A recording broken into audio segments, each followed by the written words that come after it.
detangled hair can be more than just a nuisance.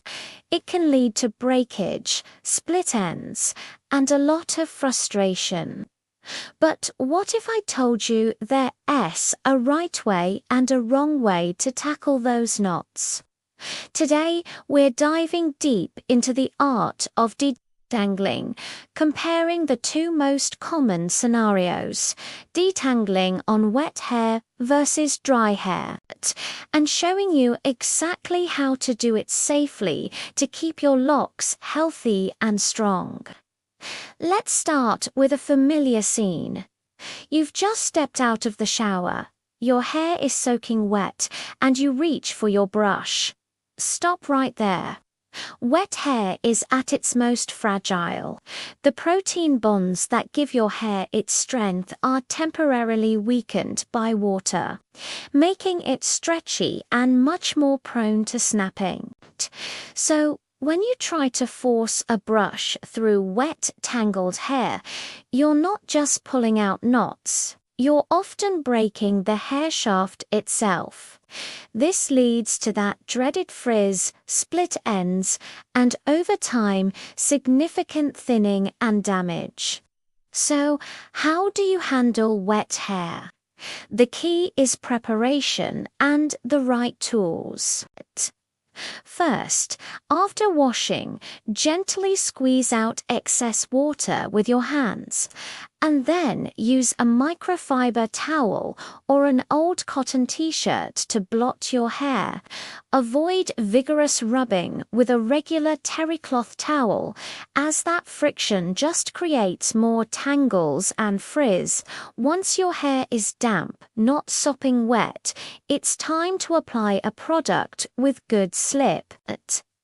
This could be a leave-in conditioner, a detangling spray, or even a lightweight hair oil.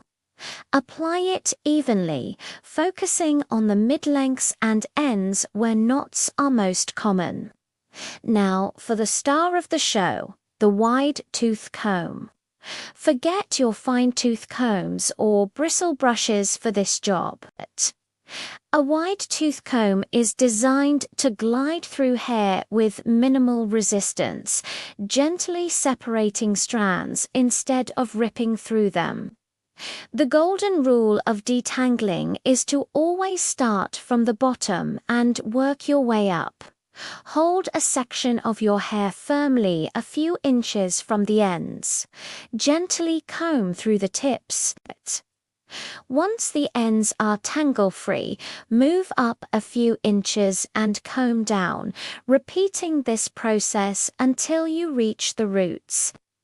This bottom-up method prevents you from pulling a small knot all the way down the hair shaft, turning it into one giant, impossible tangle at the bottom. Be patient. This isn't a race. Take small sections and work through them methodically. If you hit a stubborn knot, don't yank it. Add a bit more conditioner to that spot and use your fingers to gently tease it apart before going back in with the comb. This gentle approach is the secret to preserving your hair's integrity. Now, let's talk about detangling dry hair. You might think this is safer, and in some ways, you're right. Your hair is stronger when it's dry. However, detangling dry hair without the right technique can also cause friction and breakage, especially if your hair is naturally curly, coily, or prone to dryness. Simply grabbing a brush and going at it can rough up the hair cuticle, leading to a less smooth finish and potential snapping.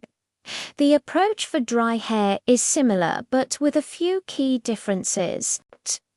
First, you still want to work in sections. Don't try to tackle your whole head at once. Clip up the hair you're not working on to keep it out of the way. Just like with wet hair, a product can be your best friend. A light mist of water or a detangling spray can provide just enough moisture and slip to help the comb glide through without causing static or friction. Again, the wide tooth comb is a great option here. Start from the ends and work your way up just as you would with wet hair. Hold the section of hair you're working on to minimize pulling at the scalp. For some hair types, especially those with finer textures, a detangling brush with flexible bristles might also work well on dry hair. These brushes are designed to bend and move with the knots rather than pulling against them. Whichever tool you choose, the bottom-up technique remains non-negotiable. It is the single most effective way to prevent unnecessary breakage. For particularly stubborn, dry knots, a tiny drop of hair oil on your fingertips can help lubricate the strands, allowing you to gently pull the knot apart. So, what's the verdict? Wet or dry? The best method really depends on your hair type and your routine. For those with straight to wavy hair, detangling while wet with a conditioner and a wide tooth comb is often the most effective and efficient method. For those with curly and coily hair, many find that detangling while wet and saturated with conditioner is the only way to get through their beautiful coils without causing major breakage and disrupting their curl pattern. However, for a quick touch-up between washes, or for those with finer hair that gets weighed down by too much product, a careful dry detangle might be the better option. Ultimately, safe detangling isn't about wet versus dry. It's about being gentle, using the right tools, applying a product for slip, and always working from the ends up to the roots. By adopting these simple habits, you can say goodbye to painful tugging and hello to smoother, healthier, and happier hair. It's just a small change in your routine that will make a massive difference in the long-term health and appearance of your hair.